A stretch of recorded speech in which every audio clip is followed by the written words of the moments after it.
Normally, I don't do straight up rant videos, but this week for Unpacked, I think it's time to take the gloves off on Microsoft and the leadership across the industry that keeps allowing this to happen. Asha Sharma, Matt Booty, and the new Xbox leadership team have spent the last couple of months gassing up the return of Xbox. Make sure it's in all caps, where you're not talking about the right Xbox. We have an exciting showcase, press, industry representatives, and fans all got to go to an extremely lavish FanFest event with tons of food, goodies, and even an ice sculpture of the Xbox logo. All looking good. Everything is good. A fresh new leadership team, exclusives are back, there's new hardware on the way, they're listening to fan feedback, and there's an updated logo to remind people of the good times. People were quick to buy into the excitement that Sharma and team were selling. I even drank a bit of the Kool-Aid by thinking that there might be some exciting competition between the major platform holders again. And then corporate executives do what they always do. They pulled the fucking rug out and revealed that Xbox is in dire straits with a 3% profit margin and professed that things cannot continue the way they currently are. No explanation for how they got there beyond blaming it on past leadership decisions and the cost of components. Just stating that things are bad and that they need to change.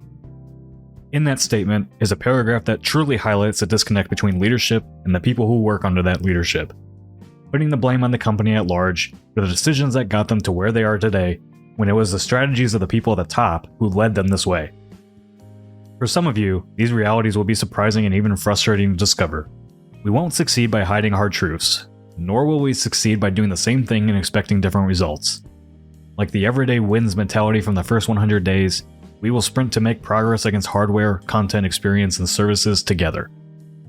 There's a lot of we in there, and not a single mention of Microsoft's acquisition of Activision or Bethesda, or over-reliance on Game Pass, or the past mandates set out for the teams under Phil Spencer's leadership.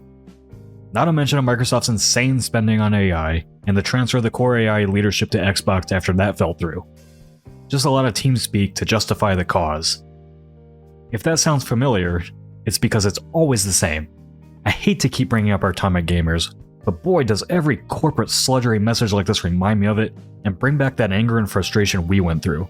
Promises of investment, promises of big sponsor deals coming our way, promises that we're secure enough to buy a home, and then being fired less than a year later. Every time I read one of these statements from leadership with no accountability, the hairs on the back of my neck stand up with rage.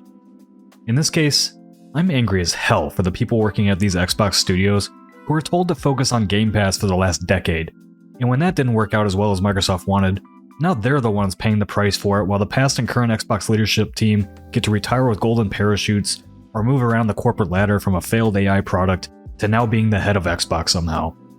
Game Pass was sold to the studios that Xbox acquired so that they would have the freedom to create what they wanted, and didn't need to make massive hits to be successful.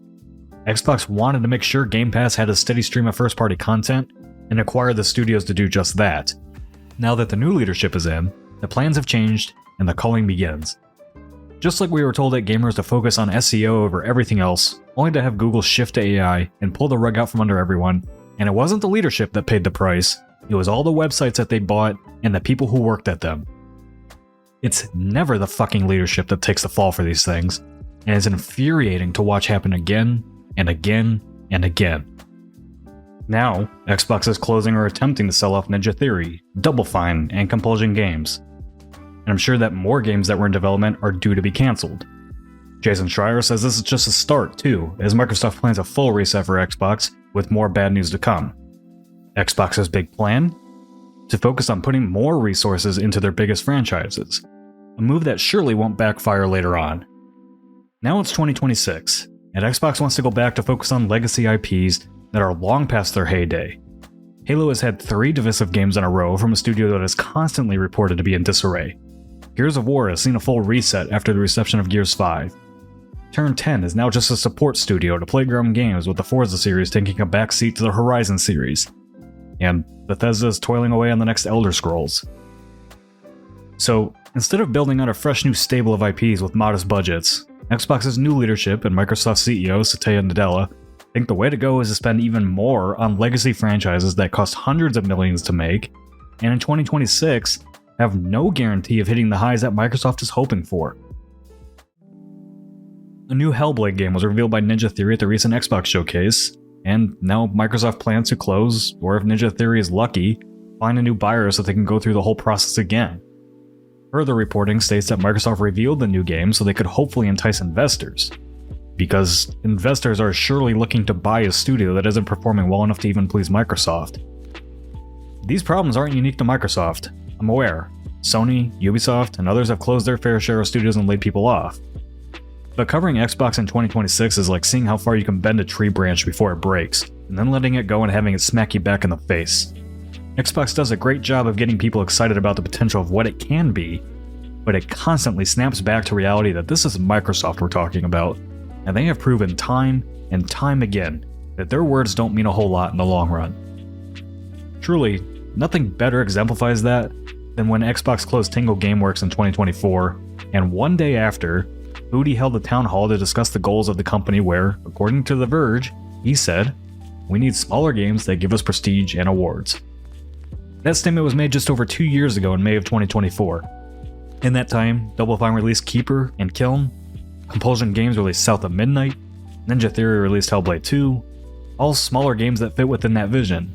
South of Midnight, like Hi-Fi Rush, was an award-winning title, even if neither game set the sales charts on fire.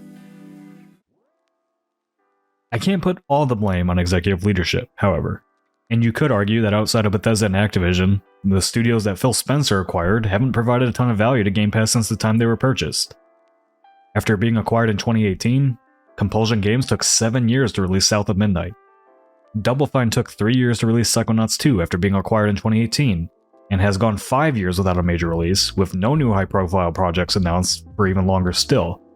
They of course released smaller games like Keeper and Kiln over the last 2 years, but neither did very well. Ninja Theory was also acquired in 2018, took 6 years to release Hellblade 2 to middling results, and was set to release Senua in 2027. They also released Bleeding Edge in 2020, which bombed immediately. inXile, acquired in 2018, released Wasteland 3 in 2020, and will have taken 7 years to release their next game, Clockwork Revolution, in 2027. Undead Labs released State of Decay 2 in 2018, and it will have been 9 years should State of Decay 3 meet its 2027 date. Even studios Xbox owned before the acquisition spree have been slow to release new projects. Rare released Sea of Thieves in 2018, and while they've continued to support it, they will have not had a new game release in over 8 years. Gears of War E-Day has taken 7 years to make. Who knows how many years away we are from the next mainline Halo title. This is all without even counting the numerous cancelled projects, failed deals, and additional studio closures over the years. Without knowing all the details, you can't pin blame on any one thing, but whatever the case may be, that many years between releases is a long time to fund these studios with little to no return, even with Game Pass in the picture. Even with all that in mind, how can Xbox compete if they keep shutting down the studios they acquire and aren't willing to retain and build institutional knowledge? We just got to a point where it seemed like these studios could start getting games out more frequently, and now they're being gutted. How can you successfully work for a company that changes its mind about a strategy every couple years? Better yet, how can you have a functional team that will create good art and blockbuster games when the constant threat of being laid off for reasons outside of your control is constantly looming over you, all while your corporate leadership is sending out messages of how exciting everything is, putting on lavish events, and saying how great the future of the company will be? It just won't be good for you. The industry has to stop accepting this as normal. It has to stop accepting leadership that says all the right things and that doesn't take accountability for when things go wrong. It's ironic that Sharma and Booty's statement indicates that they can't just keep doing the same thing and expecting different results. But when it comes to climbing the corporate ladder, companies keep putting the same people in these top positions and expecting different results.